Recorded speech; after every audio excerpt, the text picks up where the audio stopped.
Welcome to the season finale of It Is What It Is. Lots of big headlines from the last couple of weeks, so let's get started. Let's start off the show, as always, with our quick takes from the past week. The Redskins have been an absolute disaster this season, and it continued as they lost to the 3-7 Jets 34-16 on Sunday. Rookie quarterback Dwayne Haskins has struggled mightily, and the Redskins look like a lock for a top 3 pick in this year's draft, one in which a star-studded quarterback class awaits. Should the Skins take a page out of the Cardinals' book and go quarterback again? No, I don't think they should. I think they should go with Chase Young, the defensive end from Ohio State. I know he has his problems with off-the-field issues, but I think he's a solid pick. He will help out their defense a lot, and I think that's what you should do. I think Dwayne Haskins should be a building block. It's his first year. There should be rookie problems. Peyton Manning had a terrible rookie season. Eli Manning had a terrible season. Look how they ended up. They're two Hall of Fame players, and they have 4 rings for the both of them. First of all, thank you for mentioning Eli Manning as a Hall of Fame caliber player. Second of all, I can't disagree with you as much as I want to. You can't just keep going on this quarterback carousel as they've been going on. You can't keep drafting new quarterbacks. They got to give them some time. They got to get the organization in order and get back on track. Yeah, and you would have to trade away Haskins, and I don't think Haskins is that big of an asset. All right, let's go to the Bears. Last night, the Chicago Bears lost to the Rams by a score of 17-7. Mitchell Trubisky was benched late in the fourth quarter. With the second fewest passing yards and the 4th fewest points in the league, do you think the Bears replace Trubisky this offseason? Absolutely. And the Bears do not have any more time to waste here. This is their window right now. They have the great defense. They've got decent weapons on offense. They have to get the quarterback situation in order. They can't be the Jaguars from a couple seasons back where they went to the AFC Championship game, but they could not go over the hump because of the quarterback play of Blake Bortles. They can't afford to do that. They have to address this right now, and they have to do it. Well, here are the 2 offseason. things they need. They need a kicker, because you're going to have to, with all the Bears' struggles. And they also need a QB, like you said. I think they should trade up in the draft, maybe send in 2 future first-round picks. You need to get one of these 3 quarterbacks. I think these guys could be star-studded quarterbacks. And I think you could look back onto this draft class as one of the great ones, like 2004, with Eli, Ben, and Philip Rivers. You have Tua, Joe Burrow, and Fromm, and you also have Hebert, and I think those guys are great. All great players and probably future starters. Yep. On to the Bills. They've gotten off to a very strong start, 7-3 record to begin this season. However, a notable critique of that record has been the lack of any victory over a team over 500. The Bills' schedule gets much tougher the rest of the season as dates with the Ravens, Steelers, Cowboys, and Patriots await. Can the Bills survive that? Yeah, I think they can. I don't think the Steelers are that good of a team. I mean, if you look at that Thursday night football game, Mason Rudolph, disaster class, he had 4 interceptions. And then you also have the Jets. Or the Jets, and then you also have the Broncos. I think they're a solid team, but at Buffalo, at the Rail, that can't be overlooked. That's a game that they need to win. But beating the Dolphins, I think they're going to go on a roll, and I think Josh Allen's going to carry this team to the playoffs and hopefully further on. Carry, I'm not sure about that, but I think the Bills will at least stay afloat with the schedule. They remind me a lot of my 2016 Giants from a few years back. They won every game ugly, but they stayed afloat, ended up 11-5, made the playoffs as the first wild card, and I think the Bills are on a similar trajectory, but we'll see what happens. They could always go for more if they're able to get a few victories. Yeah, and they have a solid defense that leads the way, and what everybody says, defense wins championships.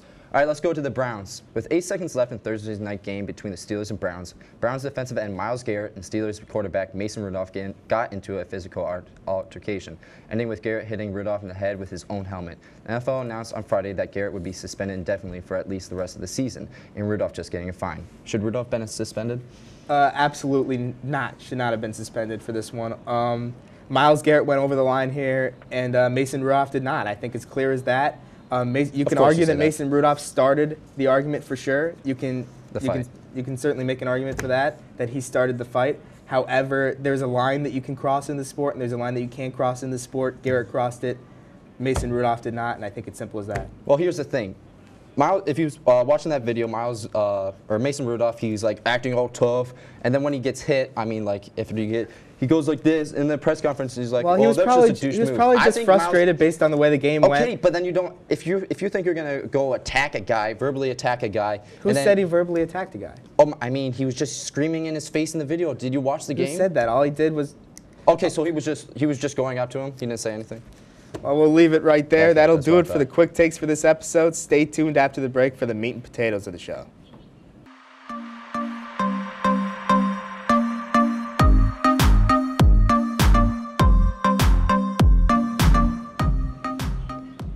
Welcome back to It Is What It Is. Time for the main part of our show, the meat and potatoes. With the outstanding play of so many young quarterbacks this season, including the likes of Lamar Jackson, reigning MVP Patrick Mahomes, and Houston's Deshaun Watson, it gets you thinking about what the future of the NFL just might look like. With that being said, give me your top 5 quarterbacks in 5 years from now. All right, so my top 5 quarterbacks, number 1, I'll start there. I have Patrick Mahomes. Okay, all right, I can agree with that one. Solid one. And number 2, I have the quarterback at Alabama right now. I have Tua Tagovailoa. Okay. I think that depends on his injury. Yeah, I think it does too, but I'm speculating. Number 3, my very own Josh Allen. You got to be kidding me with this one. You really got to be kidding me with this one. I got my Twitter handle, Baker Mayfield. I think he's going to turn around. This is an absolutely. In 5 years. It's going to be great. This is a ludicrous list It's going to be right actually great. And then at number 5, I got the dynamic Lamar Jackson. I put Mahomes because right now he's probably the best quarterback in the league. That's not the controversial one. Tua's just a great player. And then Josh Allen. Let's talk about Josh Allen. Allen's just great. Let's talk about Josh Allen. Okay. Top 3 quarterback in the league in 5 years. Give me your reasoning for that. I think he's going to improve. He has great arm strength. Okay. I think he's going to adapt to the NFL. He's improving from year to year. Okay. And I think he's just going to be a top 3 quarterback in the league. And I think when the Bills get better talent around him, I think he's going to go off. I think he's going to improve his deep game. And I think he's going to be a top 3 talent in the league. Top 3 is a stretch, but I'll let you have that one. Okay. What's my yours? number 1 is going to be Patrick Mahomes. I agree with you on that one for obvious reasons. Deshaun Watson is my number 2. I don't know about Deshaun. He's shown great talent. He's had a great first 3 years in the league. I think he expands on that. My number 3 is the dynamic, as you said, Lamar Jackson is showing so much improvement this year. I think he's only going to get better with his passing game, and obviously the running ability is something that you don't even have to talk about. Number 4, Daniel Jones, my boy. Had one of the greatest debuts in NFL history, the only quarterback in NFL history with multiple 4-touchdown games of the season. He is going to be a top 5 quarterback in 5 years. Okay, no doubt about it, and probably a multiple-time Super Bowl champion. Okay, number 5 for me is the quarterback that's likely going to be the number 1 pick in next year's draft, Trevor Lawrence at Clemson. Yeah, I think he's got all the tools to be successful in the NFL. He's got the arm strength. He's got the ability to be accurate. And he's already a proven winner his first year in college at Clemson. Here's the thing. Watson number 2. I mean, did you watch yesterday's game? 7 points against the Ravens when you have the likes of DeAndre Hopkins. He's had a rating over 100. DeAndre Hopkins his is first the best 3 wide seasons receiver. in the league. How many quarterbacks have done the best wide receiver in the league. How many quarterbacks have done that? Okay. I don't know how many. 1? Yeah, not many. Okay. Well, I don't think he's that good. He has DeAndre Hopkins, so I don't think he's that good. Okay. All right. Let's go to Alabama. Alabama quarterback and consensus top 5 pick in this year's draft, Tua Tagovailoa, suffered a dislocated hip in Saturday's game against Mississippi State. The injury is similar to the injury of Bo Jackson, who suffered that in the end of his career. With Tua out, what are Alabama's chances to make the playoffs, and how does this affect Tua's draft stock? Well, I think Alabama's chances to make the playoffs are all but over at this point. I think the top 4 teams are close to set. I don't think that the committee is going to choose a Tua-less Alabama to go to the playoff at this point. As far as his draft status, that's an interesting one. I have to see exactly to the extent that this injury is going to affect him. But when you start bringing up Bo Jackson as the comparison for this type of injury, it certainly would get me scared as an NFL team. Is there going to be a team that's going to take the chance early? Absolutely. Here's why I wouldn't be scared. Bo Jackson, why was Bo Jackson good? His athleticism. Because he was a Tua great can throw the ball. Tua can throw the ball, so I don't think that's going to be that big of a worry. Now let's go to Alabama in the college football playoff. Okay, so they don't have Tua. Georgia's in the top 4 right now. If Georgia loses to LSU in the title game, in the SEC title game, that's going to be a 2-loss.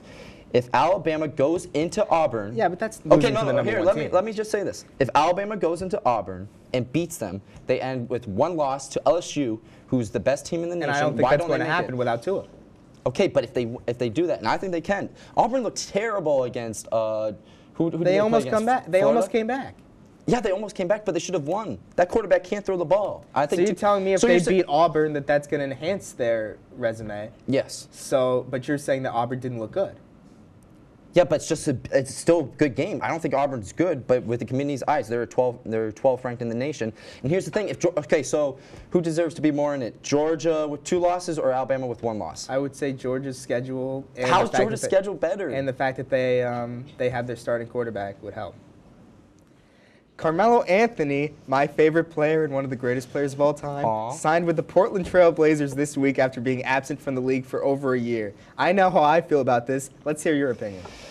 Let's listen. He's an all-time great. Absolutely. He's not a Hall of Famer.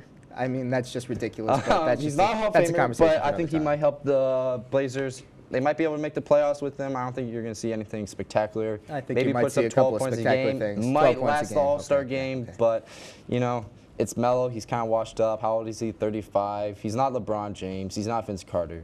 I don't know. Not Vince Carter. Okay. Yeah. All right. Carmelo Anthony is one of the best all-time scorers the game has ever seen. Okay. And the fact that he was scapegoated with the Rockets last year hurt my soul for over a year. The fact that he signed this week is one of the happiest days I've had in a long time.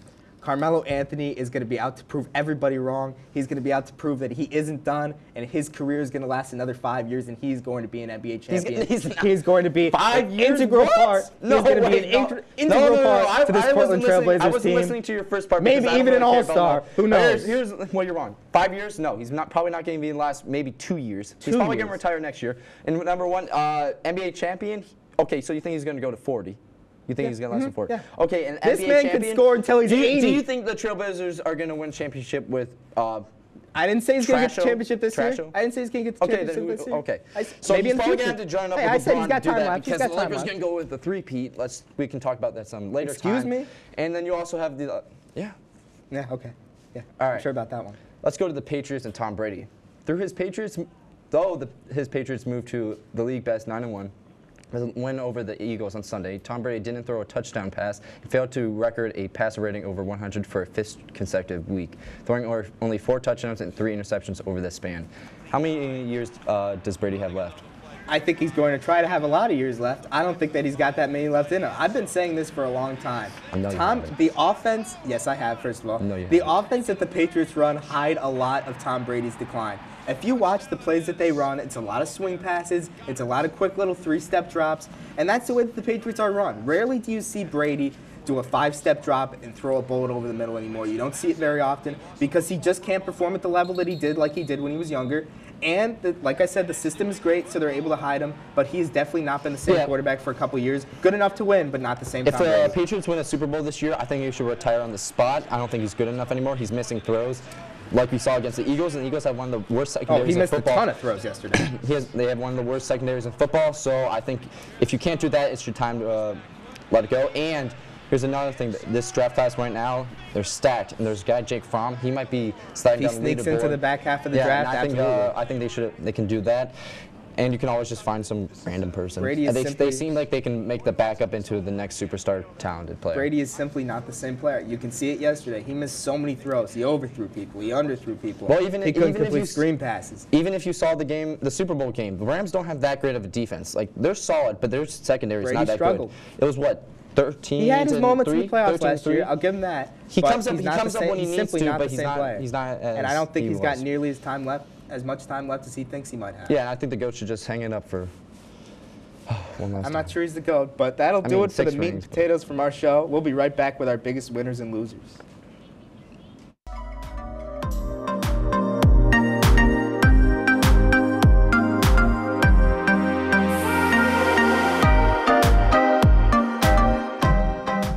Welcome back to It Is What It Is. Let's get into our winners and losers of the show. All right, Zach, who's your winner? As much as it pains me to say this, my winner from the weekend would be Dak Prescott, the quarterback of the Dallas Cowboys. I have been his strongest critic. I have made many negative statements about Dak Prescott in the past, but this weekend he definitely showed up for the Cowboys in a game that they really needed all of those 35 points to win. He had 444 yards and 3 touchdowns in this game. That is something that me, as a Dak Prescott critic, did not think he was capable of. Ezekiel Elliott has not had that great of a season as he had in the past, and the Cowboys at 6-4 are staying afloat mostly as a result of his play. He's been playing great. I don't think he's worth the money that they're going to give him, but I got to give credit where credit is due. He had a great weekend. Yeah, and he's showing why he deserves the money, at least, $25-30 million, and I think he's going to get the money. I agree with you. I don't think he's the perfect quarterback, but he gets the job done, and he's a solid quarterback in the NFL. He has one for them, that's for sure. But he has also a lot of talent around him. We also got to see him win more big games. He only has, one playoff victory over his career? And the teams he's beating aren't the greatest. I mean, like, right. Lions are good, They've had an easy schedule, but I got to give him credit. He's playing very well. And the strength of their team is supposed to be the offensive line and the running game, and that has not worked out as well as it normally does. Yeah. So the fact that he's been able to elevate his play, hey, maybe it bodes well for him in the future, maybe it doesn't. You could also make the point that the defense is stacking the box, and they're like daring him to pass, and he's showing up. He's showing up. I mean, the presence of Ezekiel Elliott alone definitely helps Prescott. Yeah. I've been saying that for years as part of my criticism of him. But He played well this weekend. He did enough to get them the win, and that's really when you have the best say. running back in the game, things come easy. He's not the best running back in the game, but aside from that, okay, then who is? Saquon Barkley. Who's your winner of the week? Who's your winner? Okay, I have Joe Burrow over the past 2 weekends when he played Alabama. Let's do the numbers he put up: 393 passing yards and 3 touchdowns. Now he showed up when it mattered, the biggest game of the season. Many say it was the game of the century, like it was last time, what, 2011, I think it was, maybe? Yep. He showed up again, and I think he's going to win the Heisman, and he's showing why he's a top 10 pick, maybe even a top 5 pick in next year's draft. And I think he's also going to win the Heisman, and he's leading this team into the #1 seat into the college football playoff, and I think he can. I think he can lead the team to the championship. I have a tough time disagreeing with you there. I have been slow to turn on Joe Burrow. I was skeptical at first, for sure, of his play, but you watch him in that Alabama game, he's making all the throws that he needs to make in order for them to win. He has provided a presence at the quarterback position that LSU has not seen in many years. I think he's going to win the Heisman Trophy as well. I think he's going to be a top 10 pick as well. He played great. He seems to have control of that offense. He seems to be the life of the team. And you just can't deny it at this point. Like I said, I'd been a skeptic at the beginning of the year, but I look at his play over the last few weeks and I say, maybe he really is something special. Yeah, he could be the #1 pick in this year's draft. Who would be your biggest loser? I have Mason Rudolph. Now, he had the disaster class that was overlooked with the incident with Myles Garrett. He threw 4 interceptions against the Browns. The Browns, that's a trash team and organization. Very much so. And I think he showed why he's not the future quarterback for the Steelers, especially with this, like what we've been saying, this year's quarterback draft is so special. Now, the Steelers don't have a first-round pick because they traded for Micah Fitzpatrick, who I would do it again 100 times. He's been great for the Steelers. But I think it's time that the Steelers find somebody else for Mason Rudolph. I know this is his first season starting, but I think they need to do something else. And I feel like Mason's Rudolph career could just be the guy that Myles Garrett hit over the head with a helmet. That's interesting. That could definitely end up being what the narrative is for his career. I think we just found out over the last couple of weeks. I think a lot of teams that have had the same quarterback, and fan bases in particular for a long time, tend to start overlooking exactly what they have. I've seen it with my Giants fan base with Eli Manning, and I think we're seeing it right now with the Steelers fan base and Ben Roethlisberger. When you see Mason Rudolph, who got off to a decent start, they won some games, but you just see that he's just not capable of making the throws and making the big-time plays that a guy like Ben Roethlisberger has made for them for many years. And you start to take that for granted, I think, as a fan base. You start to take it for granted. I think the Steelers fan base forgot how good Big Ben was. Absolutely. Antonio Brown and Le'Veon Bell. I think they got a little carried away. They think, oh, James Conner is going to be fine. Oh, Juju Smith-Schuster, he's a top 10 wide receiver in the league. We're starting to find out that Juju is really a #2 wide receiver. He's still good. And that's what we thought. Yeah, I mean, I'm not saying, you get rid of the worst, but or the best wide receiver in the game. Saying, I think Colin Cowherd said he was a top 10 wide receiver last year. I'm not sure I'd go that far either. Yeah. All right, Zach, who's your biggest loser? My biggest loser is the Houston Astros, and I've got a lot to say on this topic. I think with the evidence that has been piling up against them this week, that it is absolutely disgusting what the Astros did these past 3 years of Major League Baseball, just completely taking the integrity of the game and ripping it to shreds.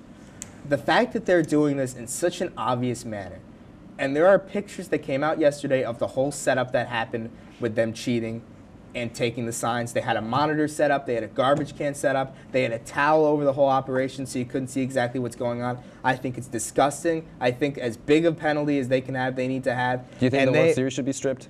I don't think you can do that. I don't think you can justify doing that in any case. And what sucks is that unless you do that, I don't think that you really stop it. I think you're giving them almost a slap on the wrist in the way they cheated. So you the game. think they should still take away the series? That's a tough one to say, but it's tainted forever. It's really tainted forever. Well, I feel like it's not tainted. I feel like it's not tainted if you don't do something like that. You know what I mean? Like with the. It should be tainted. In the way that steroid players are tainted, I think their championship should be tainted. Yeah, but if you do steroids, you can't be in the Hall of Fame. You know what I mean? So that's a pretty big thing. If you can't be in the Hall of Fame because you did that, if the closest thing to that with this cheating scandal should probably be removal of that. I think they deserve it, but I know it'll never happen. So well, this isn't the first time in sports. I think that front office members need to be suspended. I think that draft picks need to be taken away. I think that international pool money needs to be taken away. Do you think their manager should get fired?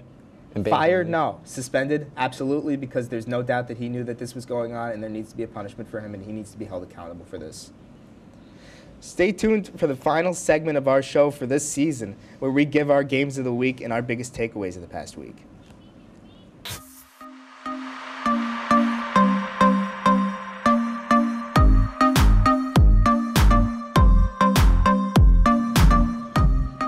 Welcome back to It Is What It Is. Let's get into our biggest takeaways from the past 2 weeks. All right, Zach, what's your biggest takeaway?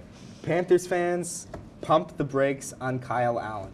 Kyle Allen, over the last 3 weeks, has thrown for only 3 touchdown passes and 6 interceptions, including 3 in this last week. I think that they were a little bit too quick to throw Cam Newton out to pasture. I think that they need to take a real long look at the situation in the offseason and make sure that this is the direction that they want to go in, because Kyle Allen was not on the radar for a reason, and he's starting to show the reasons why he wasn't.